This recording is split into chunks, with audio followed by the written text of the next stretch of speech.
Hi everyone, welcome back. Now let's talk a bit more specifically about pre-registration of study and analysis plans.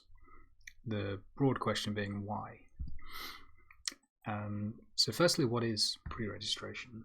So one definition that I quite like is a time-stamped read-only version of your research plan created before the study. The important thing here, or one of the important things, is that the document, the pre-registration, is time-stamped. The idea being that the plan, at least at that time, should be set in stone. It can change later, that's fine, but we do need a trackable record of whether the analysis plan has been followed or not. That might be coming from the perspective of, for example, null hypothesis significance testing, and the idea that if we run many more tests than we've actually planned, then we should adjust our alpha level accordingly. And without doing that, we are much more likely to find a false positive, which isn't ideal. Now, I like this definition. One thing that I think it comes quite nicely into is this Feynman quote. So the first principle of research, for example, is that you must not fool yourself, and you are the easiest person to fool. Now, where I think this is important is all too often we, as researchers, go back into our data, we see a trend, we see a pattern, we maybe reanalyze something, we maybe come up with some alternative explanation for the way that the data came out that may or may not have been expected before. And this is all part of science, it's great. But what can happen is that natural human biases can seep in. A kind of confirmation bias, of course we thought that was going to be the case, or convincing ourselves that we always planned something. Of course we always expected that the older people were not going to do as well on this measure. We maybe always expected that girls versus boys were going to be more or less predisposed to a certain condition, for example. And again, there's kind of good things about that. In some ways we need this exploratory work, but also it becomes extremely easy to fool ourselves into thinking that that was the initial plan all along. Now this can come into harking, into hypothesizing after the results are known, which is an interesting one. I've observed this result, therefore I predicted it, is an interesting statement to make, and one that we can remove from the equation with pre-registration. So what I like to add to this kind of what is pre-registration definition is this idea that pre-registration can also act as a method to reduce researcher degrees of freedom, so to constrain the decisions that we want to make before we actually make them,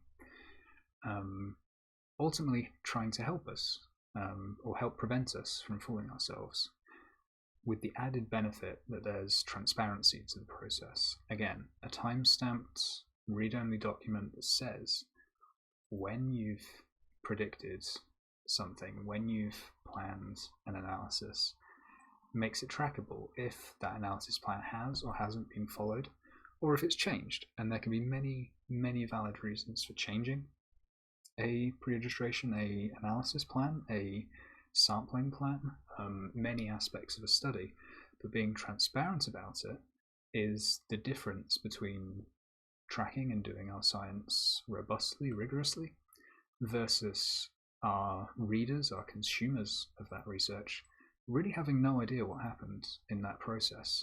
Did we actually collect twice as many people and we only analysed responders, or did we actually do what we're reporting? You'd be amazed at how often a secondary or tertiary outcome measure suddenly becomes the primary one when the pre-registration either doesn't exist or when it's particularly weak. And it's important that we're able to track that with some transparency. Now I've covered most of these. Pre-registration is handy because it reduces p-hacking, so whether that's outcome switching, I won't go into the garden of forking paths, One of the additional benefits is that it allows us to distinguish between confirmatory and exploratory research. Now, in many ways, in some kinds of research, this can be a bit of an arbitrary distinction. In a lot of experimental research, it's maybe easier to distinguish the two.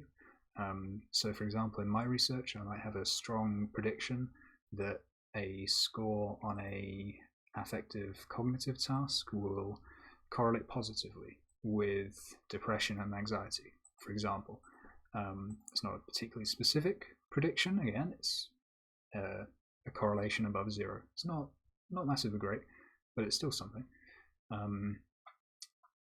But maybe I'm interested in some other questions as well after that, and I want to correlate some other things. For example, maybe I want to see if there's a difference between conditions within the task. Now, if I haven't planned that up front, then I haven't really set the decision space such that particularly the null hypothesis significance testing framework is really robust to running many more tests. So that makes p-values usable as opposed to simply a rhetoric device to be able to say that we've done something. And it also prevents us from saying that we always predicted the results before. In psychology, at least, there was a study that found that the vast majority of hypotheses were confirmed, which surely can't be right, unless somehow psychologists are fortune tellers. Now, in theory, this also helps with publication bias. It depends a little bit on the type of pre-registration, as we'll go into shortly, but that is another important one, the ability to more easily, more robustly report null results is exceedingly important. Now, registered reports is maybe a lot of people's first introduction to pre-registration. Registered reports I would consider as a kind of strict pre-registration, and it's built into the publication system. So if you go to cos.io/RR, you can find out a lot about registered reports, including the journals that offer that publication format, and many more FAQs and information. So the basic idea behind a registered report is that you apply for stage 1 peer review at the point where you've designed and written up your introduction, your method section, and an analysis plan. The idea being that the paper is accepted or submitted to rounds of review, as a normal paper would be, but before you've actually collected any data. Then you move on to collecting the data, finishing the report, writing the results, the discussion, and then resubmitting for the stage 2 peer review, which is usually a much lighter touch peer review to ensure that you've followed the plan, that you've not suddenly changed the hypotheses, for example. You can also report additional analyses as exploratory. That's perfectly fine, but deviations from the plan should also be reported. And the really useful thing about this is that the stage 2 peer review is not contingent on the direction of the results, on whether the hypothesis is supported or not. So the common file drawer problem, publication bias problem of null results not being reported disappears. And that's really important. It's also the case that many registered reports give null results, but that should be expected. We shouldn't always find something. And this kind of highlights how useful it is to be able to pre-register one's analyses. The benefit of being able to publish whenever your hypotheses are is that it doesn't matter whether your hypothesis is supported or not by your data as to whether your study can be published. That is very important. Now, outside of registered reports, pre-registrations themselves can be very varied. They can apply to a number of different questions. They can be used at a number of different places within the research cycle. Because they're not tied into publication, one could write a pre-registration that's just as strict as a registered report that ties you to to the core analysis plan with some exceptions for some exploratory analysis, but that you do that before you collect any data, and you almost use it as an internal registered report, for example. You kind of have this all the way down to the other end of the spectrum, where you might have a exceedingly weak pre-registration, and this is often what you can see in some, sadly, clinical trials or trials on things like as predicted. They may be so vague as to state a vague hypothesis, and that's about it. So the pre-registration quality and impact on the quality of the research itself is only as good as the pre-registration itself. I highly suggest following the link at the bottom of the page. That will give you a number of examples of different pre-registrations that have been completed, and we'll use one of those examples in the next video to run through how they went about the pre-registration and completing one of the pre-registration templates. And the pre-registration templates are slightly different to, again, writing up like an introduction method analysis plan, but they do ask a number of questions that I find very useful to ask before you've even thought about collecting any data.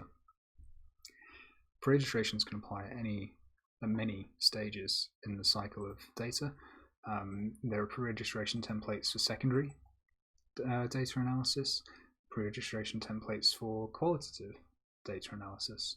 I've run a pre-registered study in which I pre-registered the analysis after data collection had been started, but still before I'd had access to the data itself, mainly to constrain myself to the analysis plan, but also because I only found out about pre-registration after I'd started data collection. And again, that was really useful for the process because it meant that when the data were in, I knew exactly what I was going to do with them. Okay. Now, on Open Science Framework, there are a number of pre-registration forms that you can use, depending on the type of study that you're going to be running, as well as how detailed you need it to be. The one at the top, the OSF pre-reg, is fairly comprehensive. I would suggest looking through this and seeing how well it applies to your research. There are also plenty of other ones here, depending on the field. But the standard one is useful to ask a number of questions that many researchers think that they know an answer to, but maybe haven't considered as deeply as they thought they had before collecting any data.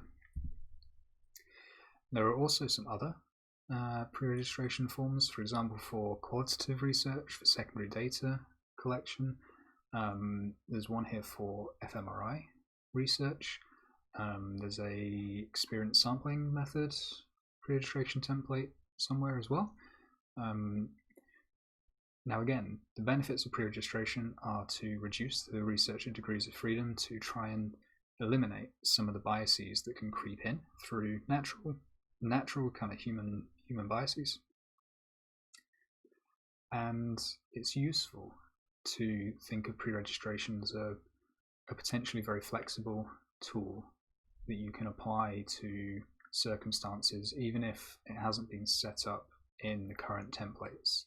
These aren't perfect, they're not all kind of one size fits all.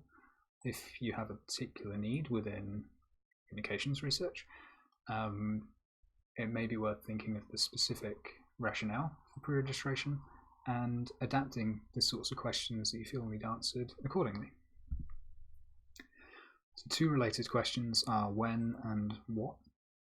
So when to pre-register and what can I pre-register? I would say the when is ideally as early as possible. The sooner you can constrain those researcher degrees of freedom, the better. And what can be pre-registered is really down to your own creativity and ability to apply some kind of principles of rigor and robustness and reducing those researcher degrees of freedom at any stage in the research cycle.